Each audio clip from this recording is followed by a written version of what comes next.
Mimicry കലാരംഗത്തു നിന്നാണ് ചലച്ചിത്ര ലോകത്തേക്ക് നവാസ് കടന്നുവന്നത്. 1995-ൽ പ്രദർശനത്തിനെത്തിയ ചൈതന്യം എന്ന ചിത്രത്തിലാണ് ആദ്യമായി അഭിനയിച്ചത്. പിന്നീട് നിരവധി ചിത്രങ്ങളിൽ ചെറുതും വലുതുമായ വേഷങ്ങൾ ചെയ്തു. തില്ലാന തില്ലാന, മായാജാലം, മാൻഡ്രേക്ക്, മൈലാഞ്ചി മൊഞ്ചുള്ള വീട്, കസബ, മാട്ടുപെട്ടി മച്ചാൻ എന്നിവ അഭിനയിച്ച ചിത്രങ്ങളിൽ പ്രധാനപ്പെട്ടവയാണ്. തൃശൂരിലെ വടക്കാഞ്ചേരി എന്ന ഗ്രാമത്തിലാണ് കലാഭവൻ നവാസ് ജനിച്ചത്. ബാപ്പ അബൂബക്കർ അറിയപ്പെടുന്ന നാടക നടനായിരുന്നു. പിന്നീട് അദ്ദേഹം സിനിമയിലെത്തി. ആധാരം, വാത്സല്യം എന്നീ സിനിമകളിലെ അബൂബക്കറിന്റെ പ്രകടനം മറക്കാൻ കഴിയില്ല.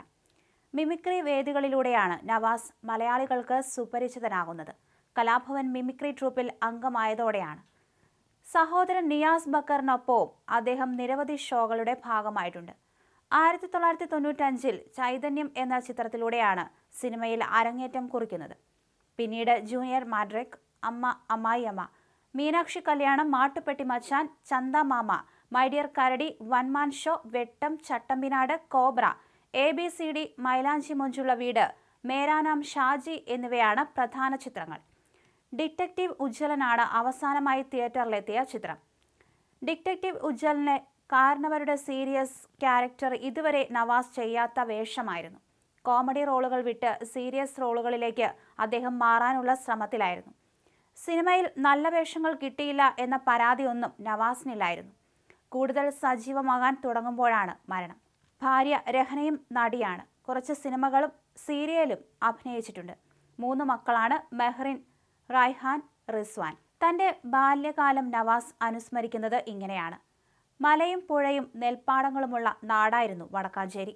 ഉത്രാളിക്കാവ് പൂരം കേരളമെങ്ങും പ്രസിദ്ധമായിരുന്നു. അനശ്വര സംവിധായകൻ ഭരതന്റെ വീടും വടക്കാഞ്ചേരിയായിരുന്നു. ബാപ്പയ്ക്ക് 4 സഹോദരങ്ങളായിരുന്നു. ഓടിട്ട ഒരു ചെറിയ വീടായിരുന്നു ഞങ്ങളുടേത്. അന്നത്തെ കാലത്ത് കലാകാരന്മാർക്ക് കാര്യമായി ഒന്നും കിട്ടില്ലല്ലോ. ദാരിദ്ര്യത്തിലും സ്നേഹം ധാരാളമുള്ള കൂട്ടുകുടുംബമായിരുന്നു ഞങ്ങളുടേത്. എറണാകുളത്തായിരുന്നു ഉമ്മയുടെ തറവാട്. കലാജീവിതത്തിന്റെ തുടക്കം മുതൽ 20 വർഷത്തോളം ഞാൻ അവിടെയാണ് താമസിച്ചിരുന്നത്.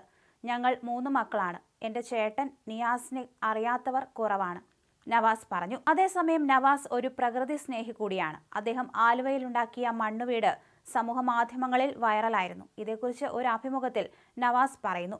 വിവാഹശേഷം ഞങ്ങൾ ആലുവ ചൂണ്ടി എന്ന സ്ഥലത്താണ് വീട് പണിതത്. പിന്നീട് വർഷങ്ങൾ അവിടെയായിരുന്നു. ഇരുനില വീടായിരുന്നു. പിന്നെ ഞങ്ങൾ വേറെ ഒരു വീട് വാങ്ങിയപ്പോൾ രഹന അവിടെ ഡിസൈൻ വസ്ത്രങ്ങളുടെ കടയും താഴെ നഴ്സറി കുട്ടികൾക്കായി ഒരു സ്കൂളും തുടങ്ങി. നവാസിന്റെ മണ്ണുകൊണ്ടുള്ള വീട് ഏറെ ശ്രദ്ധ ആകർഷിച്ചിരുന്നു.